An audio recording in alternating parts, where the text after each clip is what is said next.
It's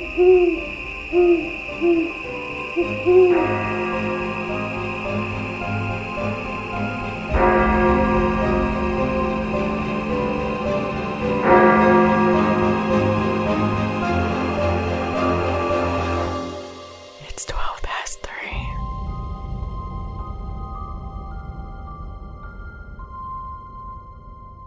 Okay, so once again, I am going to bring up the last episode. Yeah.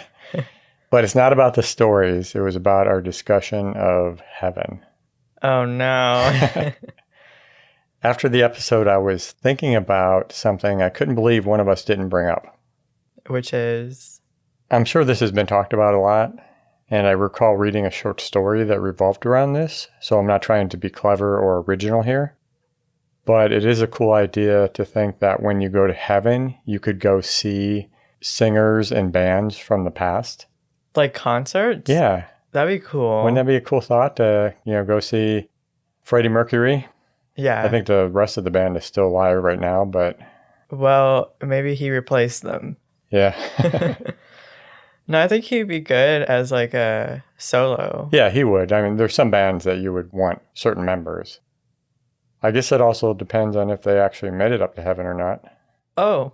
Well, right. If we were talking about there is a heaven and hell. Yeah. It could be the people down in hell that are getting the good concerts. Well, guess there's nothing better to do down there. Yeah, I guess. Would it be free? Or is like it's heaven. Maybe they charge in hell. But in heaven it's free. Oh, okay.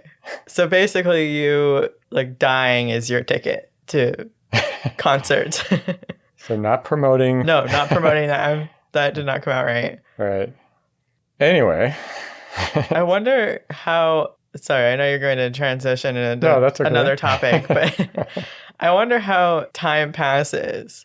Like, Freddie Mercury is up there, but does it feel like when the other members do pass and they do have a concert up there, does it go by fast or does it feel as long as it feels down here? I would like to think that heaven's kind of timeless. Yeah. That you're just having so much fun. So much fun. Well, I hope that's the case. Oh my gosh. Just, kicking back, enjoying life. Well, is it life in heaven or? I was going to say enjoying death, but I don't want to promote. Yeah, I don't want to say that. Enjoying the afterlife. Okay, the afterlife. How's that? Anyway, so another conversation going nowhere. Just thoughts that I think. Yeah. But that has always fascinated me to think, about bands that I never got to see, either because they were around way before my time. Yeah. Or I just never got to see them and they're not around anymore. I would like to see Amy Winehouse. Yes. I always wanted to see her perform. I was just watching a video about an interview with her last night. Really? For some odd reason, I was on YouTube looking around and I ran across this interview. Yeah. From, I think, her first album, Frank. Yeah.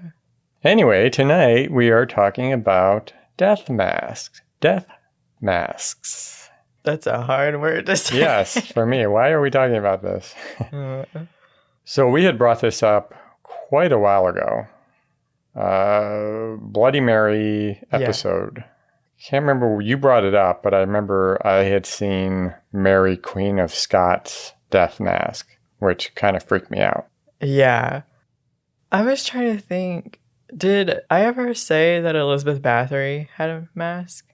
I don't recall. I'm trying to remember. I remember you bringing up the death mask, but I was trying to figure out when I first brought it up. Well, we won't get into another long discussion about when this was brought up, but yeah, I thought you had mentioned something about death mask, and then I brought up the fact that I had seen Mary Queen of Scots' death mask when I was researching Bloody Mary. Yeah, actually, I do remember. It was the Carl Tanzler case. Oh, yeah. Okay, yes, yeah, we're talking about his papier-mâché projects. Yeah, okay. Okay. Yeah, so we thought it would be an interesting topic to discuss. I don't want to get into all the nuances of the history, but when you pull all that away, there isn't a ton there, right? Yeah. But I'll kind of go over the history. And then I know you had researched some death masks, Yes. some famous death masks. So from what I found, death masks, that is that is a hard word to say. This is going to be a struggle. From what I found, death masks go back to ancient Egypt and started as funerary masks. That's a hard word for me. I'm not sure if I said that right, so I'm not going to say it again. Which were actually likenesses of the deceased rather than the actual impressions. So it was like sculpted by looking at them. Right. Okay. Right. Ancient Egyptians believed it was important to preserve the body of the dead because the soul needs to have a place to dwell after death. They would mummify the body to preserve it, obviously covering the face. Yeah. So in order for the soul to recognize the body upon returning, the masks were created. Oh, wow. I also read that another reason for the mask was to strengthen the escaping spirit and stand guard over the soul against any evil. Masks of pharaohs and important or wealthy people were usually made of precious metals such as gold and bronze, the most famous being that of King Tut. Yeah. It's funny, I'm looking at my notes, and every time I see the word pharaohs, my mind automatically registers pariah.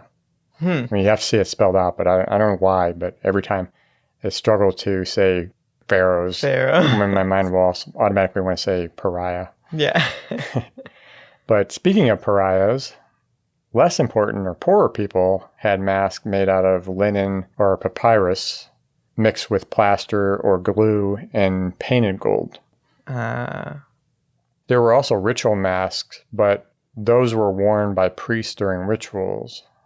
I didn't run across too much information on those, so I won't go into those. Yeah.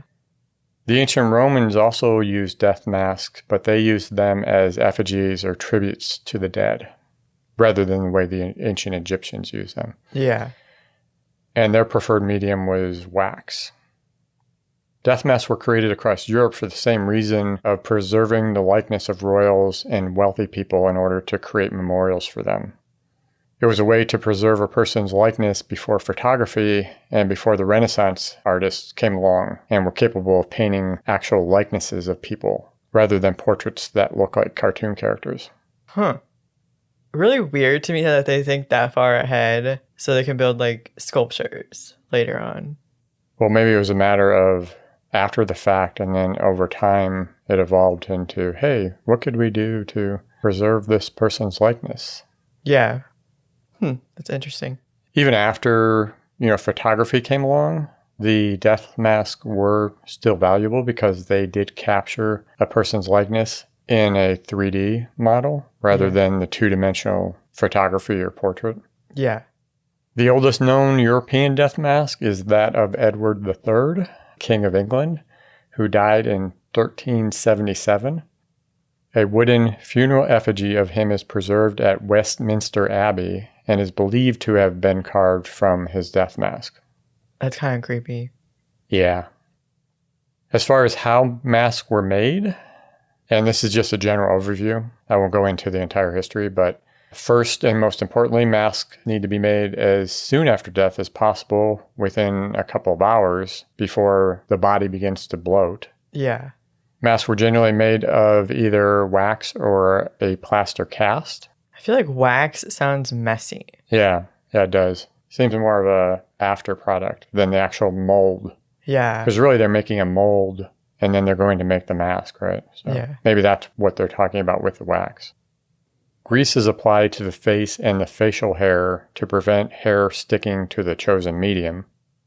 The first layer of a plaster or wax-soaked bandage is placed on the face to capture details.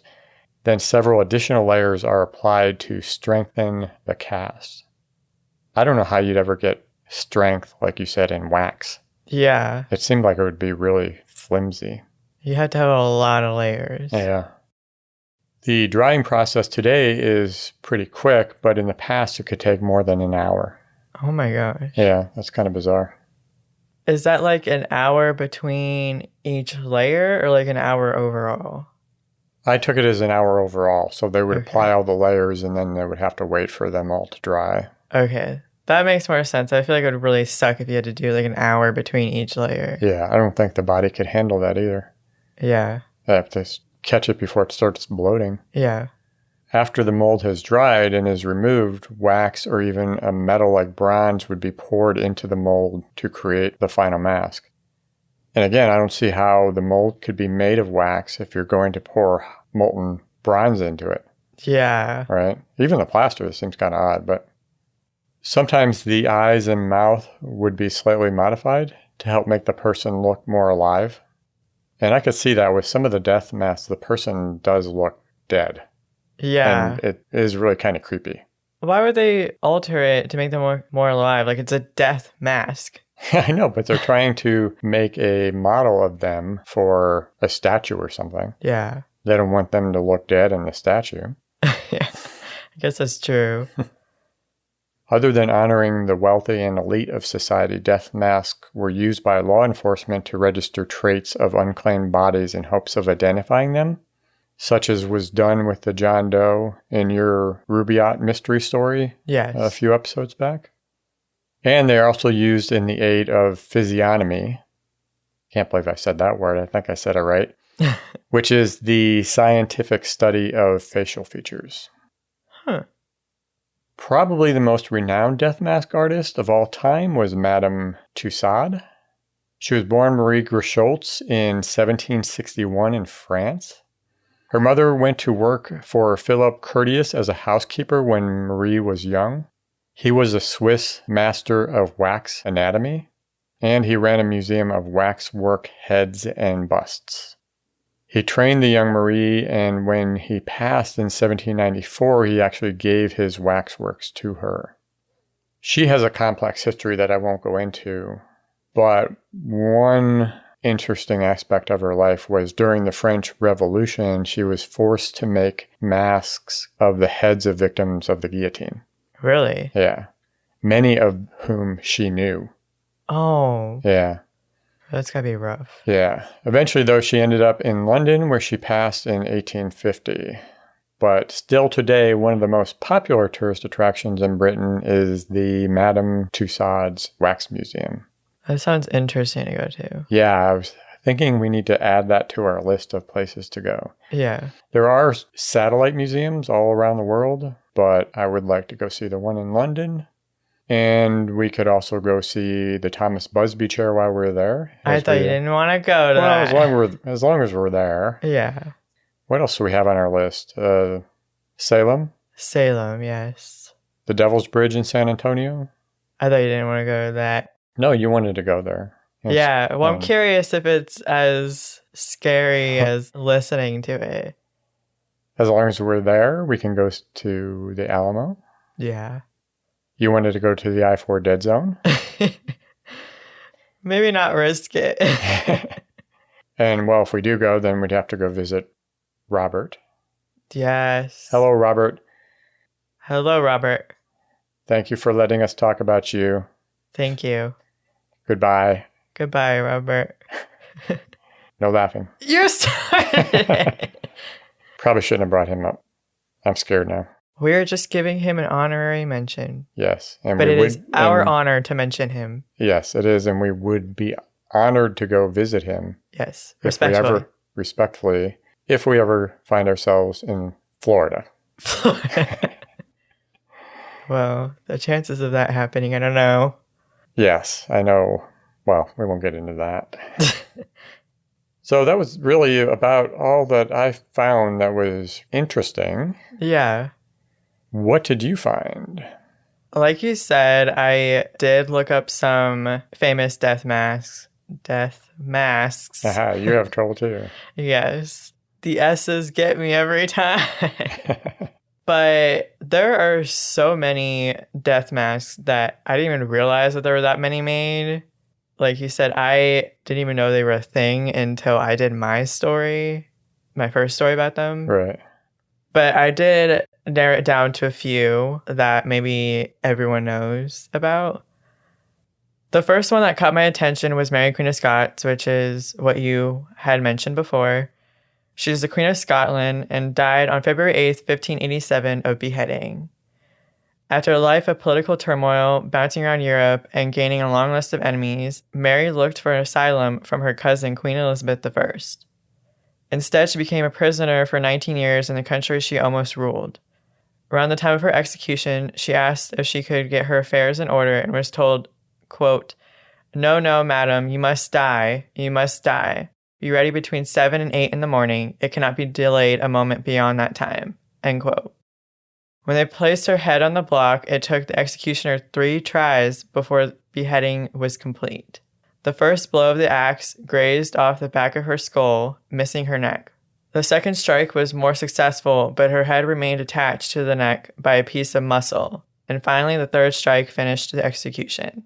Okay, so a couple thoughts here. Yeah. First, ew. Yeah, the thought of that is gross.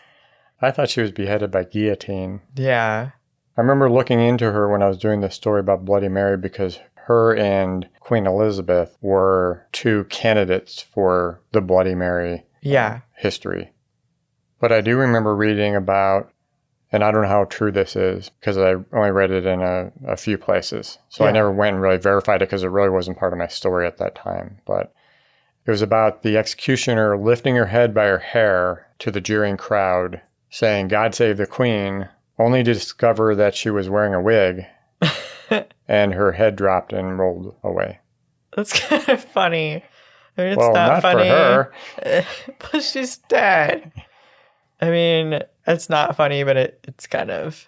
Yeah, too soon? Too soon? I don't know about that. Yeah. Oh my gosh. Could you imagine? I would love to have seen their faces when that happened. How did they not know, first of all? Well, first of all, who's standing around? I don't know, just still bizarre to me to think of people going to public executions. Well, that was a big thing back then. Yeah. Which is very odd. Yes. Anyway, sorry to interrupt. What else do you have? Well, none of the trauma from the execution showed on the Queen's face when preserved with not 1, but 4 death masks, 2 that survived. Wow. 1 mask remains in possession of the Dukes of Hamilton, descendants of distant relatives of Mary. The second mask is part of a museum to Mary in a house in Jedburgh, Scotland, where she once stayed when she was ill. That mask was painted to make the Queen look as if she had been made up. Without further evidence, we actually don't know if either of the masks actually belonged to her. Oh, really? Yes. That's interesting. Yeah, I was thinking about this. Again, things I think about. When I was looking at the Madame Tussaud and her doing the death mask for the guillotine victims.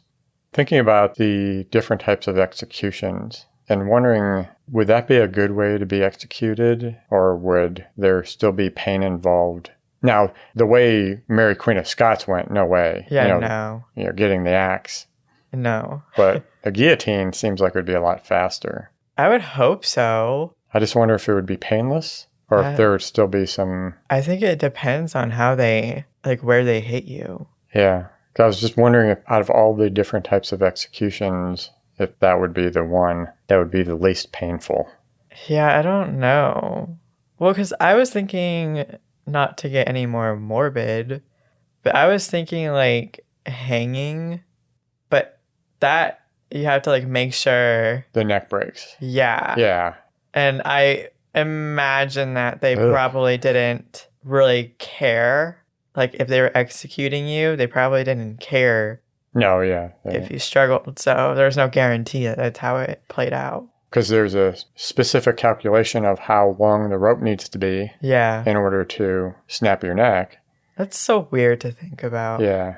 I've read stories about where people were in prison and they gained weight after the calculation was done. So the rope snapped. Or wasn't long enough and they end up not breaking their neck. Yeah. Or I wonder in the case with Salem witch trials, if they even did that. It seems like I recall from your story that they actually, their necks didn't break. They just hung them and let them strangle to death. Yeah, that would make sense. Which is gruesome. Yeah. It's so weird that was a thing back then. Yeah, weird and morbid. Sorry, again, interrupted your stories. No, makes good conversation. Yeah. Continue. The next one is John Keats, who was a poet that died from tuberculosis on February 23rd, 1821. In 1819, John Keats contracted tuberculosis. With the advice of his doctor, he went to Rome with a friend for the warmer weather. He felt better for a while, but after 1 year, he was bedridden. His doctor kept him on a strict diet of a single anchovy and a piece of bread per day, and induced heavy bleeding to cleanse his body. That's bizarre. Yeah, that's what I thought. Anchovy, ooh. Oh. The process was painful for Keats, and in true poetic fashion, he asked his doctor, quote, "How long is this posthumous existence of mine to go on?" End quote. His answer came just 1 year later. Casts were made of his face, foot, and hand the morning after he died. The more I think about it as we do this story, the more bizarre the whole idea of... I get the beliefs of the ancient Egyptians. Yeah. And I get the police use of it. Yeah. But anything beyond that is just so bizarre. Yeah. You know? And keeping them around or having them on display is kind of weird to me. It's so gruesome. I guess the faces don't bother me that much, but the hands and feet. Yeah, that's what brought that up for me. Is like that is really bizarre. Don't remember, I should have made a note of it, but when I was looking up like the list of people who've had death masks, there was a photo of like their face and then their hands. Really? Like just sitting on like a pillow. Oh my God. I wonder why. It's just weird to me. Yeah, that doesn't seem like there's any reason for that. Like you might as well have just done a whole body cast. Yeah, I could kind of see the face because they want to preserve it, although I think it's kind of creepy and bizarre. Yeah. But yeah, the hands. I don't know. I wonder what purpose that has. Kind of see the feet, people who have feet fetishes. Ew. Okay, well, if you're going to a museum to look at death masks and looking at these really old people's feet, please stay away from me. Like, I don't want to offend anyone, but that's a little bit extreme. Bizarre. Napoleon Bonaparte was a military leader, political leader, and emperor who died May 5th, 1821 from gastric cancer. In 1817, he began showing signs of having a stomach ulcer, and while he may have suspiciously attributed its cause to poison, it certainly was the origin of his fatal round with stomach cancer. In June 2013, one of only 2 known death masks of Napoleon Bonaparte was sold at an auction in, I don't know if I'm going to say this right, but Bonham's Book, Map, and Manuscript Sale in London for roughly $260,000. Sold at auction? Yeah. I thought these were just in like museums and stuff. That's even more bizarre that people buy them. Yeah. Jeez. Yeah, I don't know. I guess people have their fetishes? No, I was not thinking fetishes. I was thinking hobbies. Hobbies. But I guess same thing. Collections, yeah. Collections, yeah. Yeah, okay. John Dillinger was a thief and organized crime boss that died on July 22nd, 1934, and was killed by the FBI. He was America's most notorious bank robber and was shot and killed in a hail of gunfire by the FBI outside of Chicago's Biograph Theater. When his body was on display, thousands of Chicago residents came out to see the man who had terrorized their city streets. Many of the people felt that the man they saw on the slab was not Dillinger. Even his own father wasn't convinced that it was his son. Many of Dillinger's signature scars were missing, his famous cleft chin was not visible, and even the body appeared fatter and shorter than what people had seen of him. After the FBI ran facial recognition scans on the mask against photos of Dillinger, they confirmed its accuracy. Lincoln had 2 life masks made 5 years apart. The second one was made 2 months before his assassination. One of the controversies is on whether or not he ever had a death mask made. The fact he's had 2 life masks had confused people into thinking that he's actually had a death mask made when he hasn't. Really? Yes. Yeah, I always thought he had a death mask made. I didn't even know about the life mask. Yeah, I thought so too, but yeah, I have only read anything about life mask and that the death mask was a myth. That's interesting. A full wax cast, what you were talking about earlier, was made of Julius Caesar's body after he died with the stab wounds clearly visible. What's the point, right? Yeah, I don't know. The only thing I would think of would be like investigation, but if they have the body. Yeah.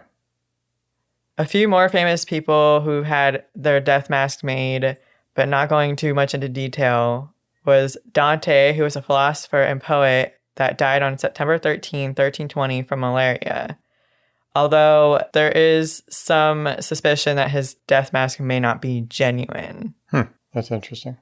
Which it seems like there's a lot of that. Yeah, that's bizarre. Yeah. We then have William Blake, who was an artist and poet that died on August 12th, 1827 from unknown causes. And Michael Collins, who was an activist, military leader, and political leader that died on August 22nd, 1922 from an assassination. That is all I have.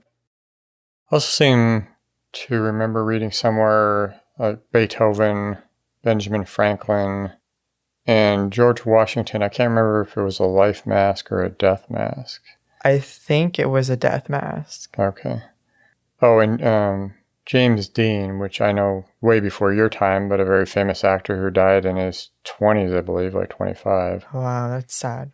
But I thought that was kind of odd. So that would have been 50s sometime, I'm guessing. Kind of before my time, too. Yeah. It seemed kind of odd to me. I don't know why they would have made a death mask. I didn't even think they still made them. Yeah. So I don't know why they would have made one of him, or if that's a true story. I never really looked into it, but I thought that was interesting. Yeah, I wonder if they still make them now. Yeah, I was wondering the same thing, because I was thinking that with today's technology and 3D printers, Yeah. right? I mean, they Yeah. wouldn't even have to use wax or plaster or anything. They could just run a scanner over them. Yeah. Well, aren't there like a lot of celebrities who have like figurines made of them too? Yeah, I don't know if they actually scan them for that. For the wax museum, they actually go to a sitting, Yeah. and I don't think they actually make like life casts of them, but they take measurements Yeah. in order to create the wax figures. I heard that process takes a long time. Oh, really? Yeah. I don't remember who it was that I heard was getting a wax figure made of them, but I heard that it takes a long time. That's interesting. I'd like to see that process. Yeah.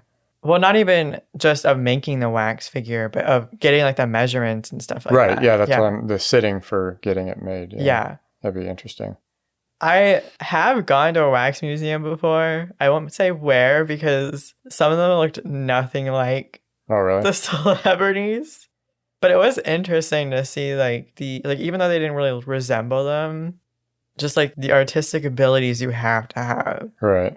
I feel like that's such like a hard thing like to do. Yeah, I don't know how they do that. Oh, before we wrap it up, there was one other story. I don't know if you skipped over it or... I remember reading about the death mask that was made of a girl that drowned in the Seine River in Paris. Yeah. It's kind of a controversial thing of whether that was actual story or not. Yeah, I did see something about that, but I wasn't 100% sure on how true it was, and just some parts of it was really confusing. Like, there was a lot of information that was thrown into it that didn't make sense to me. So if I remember the story correctly, it was that the woman was found drowned in the river and was never claimed by anyone. Yeah. The pathologist at the mortuary was so enchanted by her beauty that he commissioned a death mask of her. Not creepy at all. Yeah, no, not creepy. That harkens back to... Carl Tanzler. Yeah, exactly. But then the story goes on that her likeness was used as the model for the CPR dolls when they were invented. That's kind of weird, too. Yeah. So if you're using a CPR doll, you're kissing a dead French woman. I guess that's everyone's dream. Not the dead part. Not the dead part. Yeah, that would be creepy. Yeah, if that's your dream, then, well... The problem with the story, though, was she was found drowned, Yeah. which water accelerates decomposition. Yes. No telling how long she was in the water before they found her. So if you look at the mask, it's really kind of suspicious of how good she looks compared to how you would expect her to look. Yeah. After they had fished her out of the water and then tried to find somebody to identify her. So I don't know. The story sounds suspicious to me. Yeah, I don't know. That's why I kind of was unsure about it. Just a lot of details didn't really add up for me. The CPR thing is interesting. The CPR dummy. Yeah. But it's also kind of weird. Yeah, it is weird that they would go to so much trouble to find a face to model the doll after. Yeah. Right? That just seems kind of odd to me. Well, then my question is how did they get the faces of baby dolls? Yeah, exactly. Or porcelain dolls? Yeah, so I don't know. The whole story seems really suspicious. See, now, if I didn't already dislike dolls, I will never look at one the same again. Never look at a CPR doll the same. No. Anyway, yeah, that was it, right? Yes. All right, so yeah, not a lot there. There's some interesting things. Yeah. More bizarre than anything. Yeah. I didn't know they did life masks. Yeah, I didn't either, which is seriously bizarre. I guess no more bizarre than taking measurements for a wax figure. Well, I feel like it's less bizarre than a death mask. Yeah. Well, yeah, I mean, because they're doing it just to... Okay, but what about people who do belly casts when they're pregnant? Say what? You don't know what that? I had never heard that. Yeah, people do. I don't know if it's paper mache or what it is, but it's a belly cast when they're right before, not right before, but when they're at the end of their pregnancy term, they do a casting of their belly. Why? To see how big they were when... That is so bizarre. And then they paint it and stuff like that. To me, I'm this is taking up a lot of space. Because where are you going to store that? You know how in the horror movies where you have the white wall and then all of a sudden you see the hands and the faces stretching out? Yeah. That's what they should put on those. Oh my gosh. Yeah, I don't want to bash on anyone who do belly casts or anything. But for me personally, it just looks uncomfortable, and it's also where do you put it? To each his own, right? Yeah. I mean, I don't mean to mock anybody who does anything, but I just don't get it. I just don't understand. And like you said, where do you put it? Yeah. I mean, my God, your mom has her packaged up wedding dress that's taking up half of our closet. Yeah. I would hate to think we have 2 belly casts in there, too. Oh my gosh. Yeah, I'm surprised that wasn't a thing back then. I wonder when that started. It must have been recent because I don't know. Maybe look it up and find out. I had never heard of that before. Next week's episode. Yeah, we're going to talk about belly casts. Yeah. Wow. I'm surprised you never heard of that. I never, yeah. That's bizarre. I was wondering where mine was from mom's pregnancy. Yeah, you're looking for it.